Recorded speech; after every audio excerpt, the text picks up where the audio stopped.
Hi, this is Pastor Rachel McIver-Maury at Northfield United Methodist Church, and this is the introductory video for the pastoral letters of the New Testament for those going through the project of reading the Bible in a year.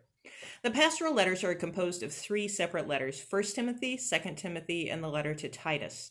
They share some things in common, and that's what makes it useful to introduce them as a group rather than singly. What makes them unique amongst the purported letters of Paul is that they are to single-person recipients versus, say, the letter to the Thessalonians or the letters to the Corinthians or the letter to the Romans, all of which were to a whole congregation.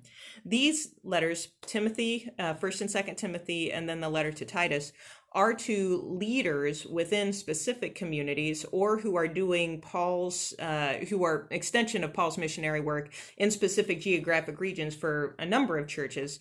But the idea is that Paul is exhorting these individual leaders to carry out his work rather than congregations to deal with congregational issues or to hold true to whatever it is that he is trying to exhort them to at the moment. Specifically, the thing that Paul really encourages throughout these pastoral letters is that both Timothy and Titus hold fast to what it is he had given them, and therefore to help the congregations that they are serving in leadership to do the same. And it's apparent, particularly from 1 Timothy, that at least one of the congregations he's working with is wrestling with another set of teachings, which is about the same set of stories around who Jesus is. And there's wrestling with which to give weight to. And so Paul is encouraging Timothy to hold fast and to make sure that his preaching reflects that. The other thing that we find in 1 Timothy that we don't find so much in 2 Timothy and Titus is an encouragement and a basic outline for how church leadership should be structured. And this is a space to spend some time and to ask some significant questions about. For one, it very much reflects what we would consider the household norms of Roman society of his time. So rather than being a countercultural comment on the Roman Empire, it seems very clear that there's an adoption of some of those norms about who is appropriate for leadership and therefore who is not.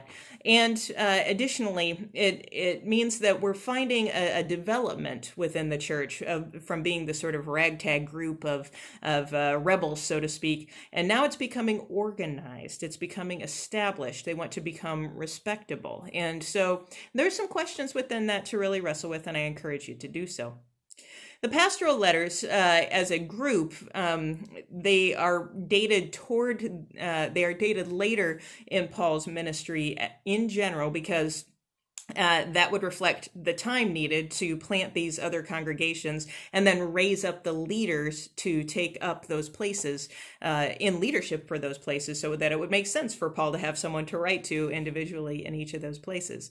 That said, dating them is very, very problematic, and there is even some question about the authorship, particularly of 2 Timothy. But in general, it would make sense that Paul would have written letters like these. And so that's something to both consider, but also to note that whoever the author is, it was clear that these letters became very important for the communities that received them, and that they did have really a strong influence in ordering the life of the church and how it understood itself in relationship to the world and the relationship to the gospel and all other things.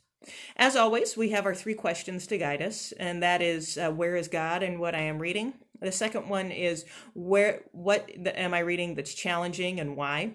And then the third is, what's going on in the world around me and how does it connect with what I am reading? Thanks a lot. Happy reading.